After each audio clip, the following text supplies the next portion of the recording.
Hey guys, today we're gonna make some chicken stock from scratch. So in another video, I've broken down a whole chicken. If that's something that you're interested in, go check that out. We're gonna roast these bones off in the oven until they're golden brown. The oven is set at 425 degrees. All right, so while those chicken bones are roasting in the oven, what I'm gonna do is I'm gonna get the mirepoix ready. Mirepoix is carrots, onions, and celery. Okay, so I washed the celery and the carrots off to get the dirt and pesticides off. The onion, I'm just gonna peel it, so that'll be fine. But you don't have to peel the carrot. You can just leave the skin on. And basically, I'm just gonna kind of chop this down to about this size.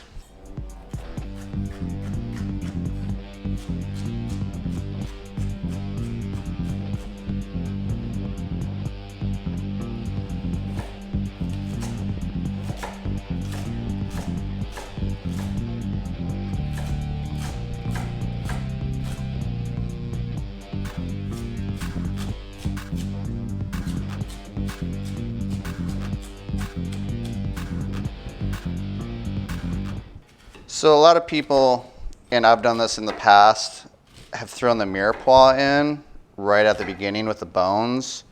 But the problem with that is that a lot of that flavor will deteriorate after being in there for like 6 hours.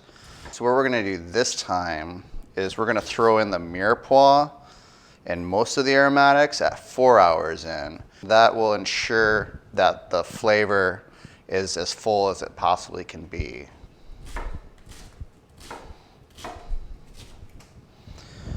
So yep, there we go, there's our mirepoix. We can even throw in this little nubbin of onions right here with the skin on, that's fine. If you have a lot of vegetables that you use throughout the week, you can collect the scrap and then throw that into your stock as well. You can make a vegetable stock or whatever kind of bones you have. Just go ahead and use that. You don't necessarily need all these ingredients. I mean, I would say the mirepoix is probably the most important with the garlic. But if you're like missing like one of these items, get creative with what you have. I'd say none of these things would make or break a stock if you're using it at home. But these are the general traditional items that you would use. So I'm gonna cut this garlic head in half.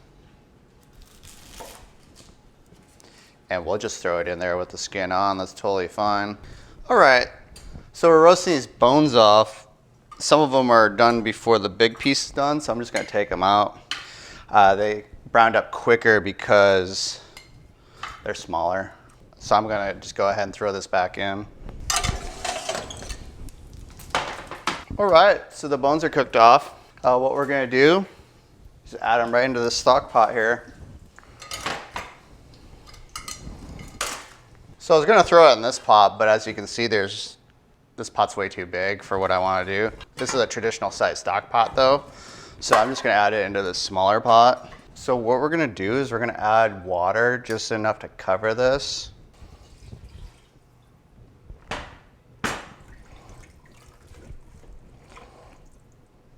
So yeah, I broke up the bones a little bit, just enough water to cover it.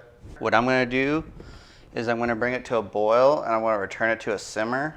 So you're just gonna wanna have enough water to cover the bones. You don't wanna add too much, otherwise you're gonna dilute the flavor.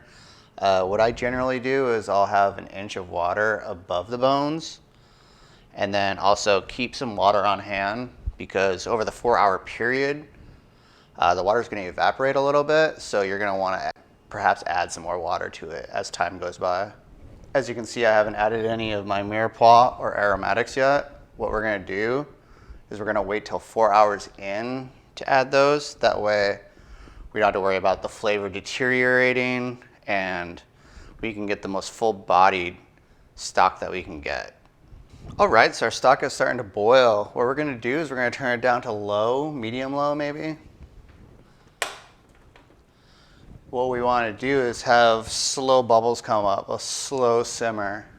So you can use any kind of bones that you might have left over, say like from a chicken dinner, or you bought a whole chicken and you had like a taco night or something and you wanna use those bones in a stock, go ahead and do it.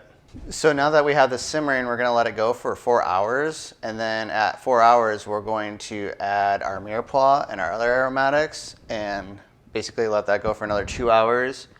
But as we're sitting here waiting, we're going to periodically check it for scum. Scum is impurities that float to the top that might taint your stock or make it not taste as good as it should. So as we're low simmering it here, it's so low that we are only getting a couple bubbles per second, maybe 2 or 3 bubbles per second. All right, so it's been a while since we had this started to simmer. What I'm gonna do right now is I'm just gonna look at the scum on here. Remove that nasty scum. Yeah, nobody likes scum, so I'm gonna remove it. But what I'm doing right here is I'm going around the edge and I'm just barely poking the ladle under the surface of the liquid and removing fat and any floaty material that's there. Since this isn't a lot of stock, there's not really a lot of scum right now. It's just kind of foamy and like fat.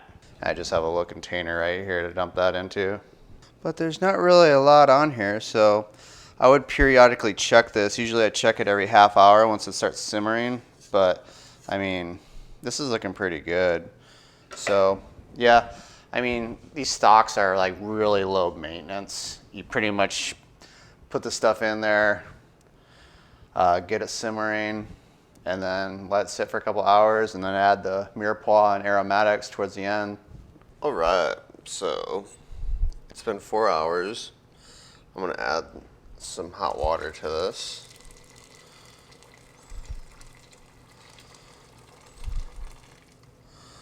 And let's start adding these aromatics. So it's carrot, celery, onion, garlic, bay leaf, peppercorns, and let's just add this rosemary and thyme right now.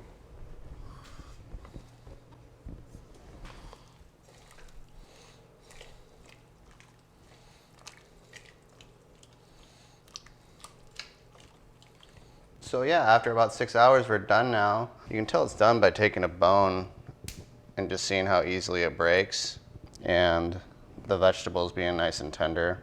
So what we're gonna do is we're gonna strain all these bones and vegetables out so that when we pass it through this strainer, we don't get any splashes from the meat and the vegetables so we don't burn ourselves. Yeah, so we're getting the majority of this stuff out. I failed to mention earlier that if you're cutting vegetables or you have leftover bones from like maybe throughout the month, go ahead and freeze those. And then when you're ready to make stock, you have a lot of bones or you have a lot of vegetables, and then you can make a much bigger batch of stock, making your time that much more valuable. Also, you can take your stock and put it into ice cube trays and then freeze it, and whenever you want like stock, you just go in their freezer and pop out a couple ice cubes, throw it into whatever sauce or soup that you're making. Or you could throw it into a container similar to this and freeze it also. And then, I mean, you have plenty of options for freezing your stocks. Now that we have the majority of the bones and vegetables out of there, we're gonna pass it through this strainer. And always pour away from yourself and pour away from others.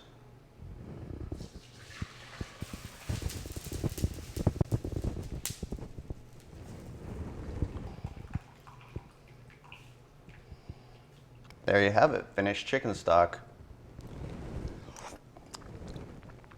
Yeah, it tastes really good. So I'm gonna throw this in the refrigerator, and once it cools, if there was any excess fat that had been missed during the skimming process, that will solidify at the very top, and then you can just peel it right off. Well, thanks for watching the video. I hope you guys found this informational. If you did, please give us a thumbs up and subscribe, and we'll see you next time. Thank you. Bye.